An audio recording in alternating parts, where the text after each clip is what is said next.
자, 그러면 우리가 이제 ppm과 밀리그램 퍼 큐빅미터 두 가지의 단위가 있다고 했는데 사실 같은 것이죠. 그죠? 같이 농도를 나타내는 단위죠. 그죠? 그러니까 상호, 변환이 가능합니다. 즉, 10ppm이라고 얘기하는 것은 공기 중에, 그 10분의 100만. 그 정도의 그 농도 하여튼 그 비율을 차지고 있다는 거니까 그것이 공기 중 1큐빅미터에 몇 밀리그램 퍼 큐빅미터가 있다는 것이 있겠죠. 그죠? 있겠죠. 그러니까 변환이 가능한데 그것만 나타내겠습니다. 그걸 하기 전에 잠깐 보면 이렇게 ppm으로 나타낼 수 있는 것은 ppm, 퍼센트 이렇게 분율로 나타낼 수 있는 것들 분율로 나타낼 수 있는 것은 전부 다 윗부분의 분자가 되는 윗부분 분자의 상하고 상태, 그죠?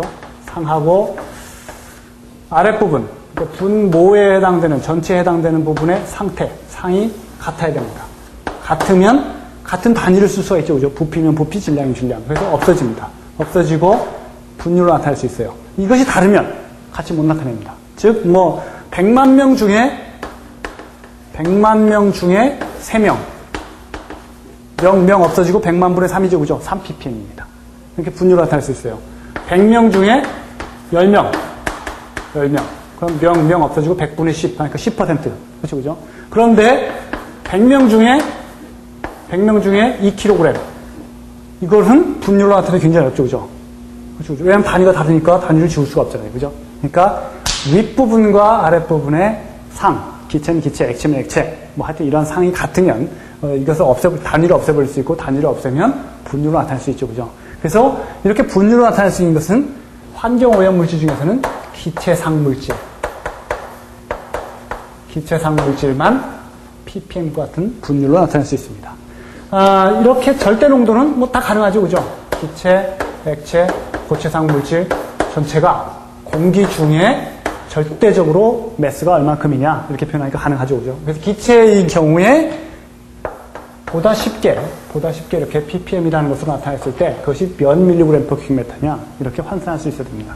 환산할 수 있어야 되는 이유는 도대체 그 물질의 양을 얼마만큼 추출할 것이냐, 샘플링할 것이냐, 또는 제어할 것이냐 할 때는 전부 이걸 사용해야 됩니다. 그죠? ppm이라는 것은 단지 진한 정도만 얘기하고 감각적으로 알기 쉽게. 그렇기 때문에 이걸 변환할 수 있어야 되는데 이 변환하는 방법은 이 수업 시간에는 내가 첫 시간에 얘기했다시피 공식을 외우라고 하거나 그런 간단한 무슨 공식 외우는 방법 그건 사용하지 않겠습니다. 여러분들 시험 보는 것도 전부 다 오픈북을 본다고 그랬죠. 그죠? 그래서 원리, 개념을 이해해라. 그걸 지금 자꾸 말씀을 드리는데 강조를 하는데 이렇게 밀리그램 퍼 큐빅미터 한번 보세요. 밀리그램 퍼 큐빅미터다. 공기 중 오염물질이죠. 그죠? 오염물질이 기체 상태로 됐다는 얘기는 기화되었단 말이에요. 그죠? 기화되면 기체의 부피가 있겠죠. 그죠?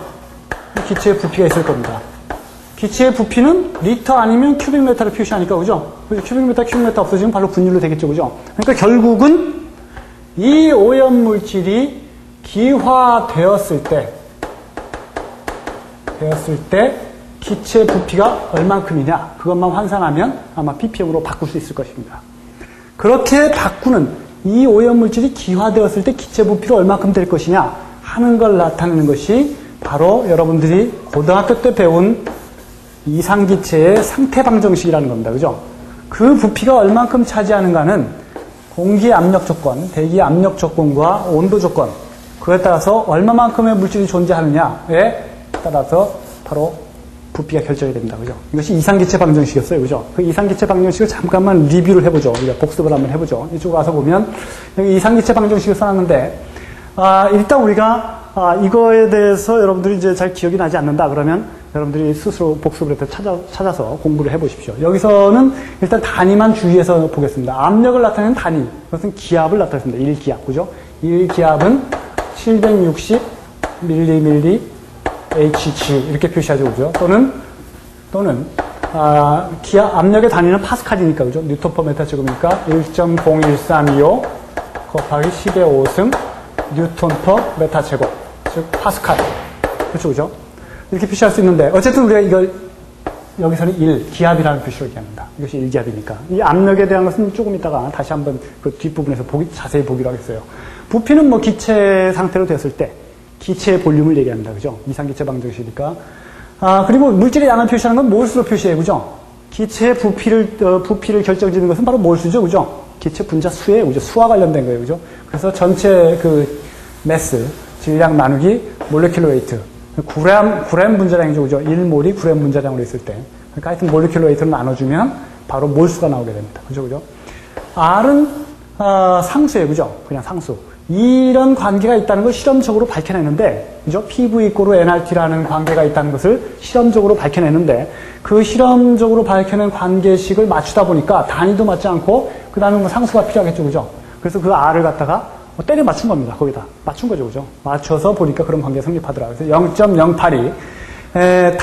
단위는 이걸 집어넣으면 나머지 관계가 맞는다고 생각됩니다. 그래서 R만 남겨놓고 N과 T를 갖다가 저쪽으로 이항시켜보면, R의 단위는 atmosphere, 기압, 그 다음에 리터, 볼륨이니까, 그죠? 나누기, 몰, 그 다음에 절대온도 답이 K. 이렇게 되겠죠, 그죠? 단위는. 단위는 외우지 않아도 PV 이꼬르 nRT만 알고 있으면, 뭐 이 단위는, 알 수가 있습니다, 그죠?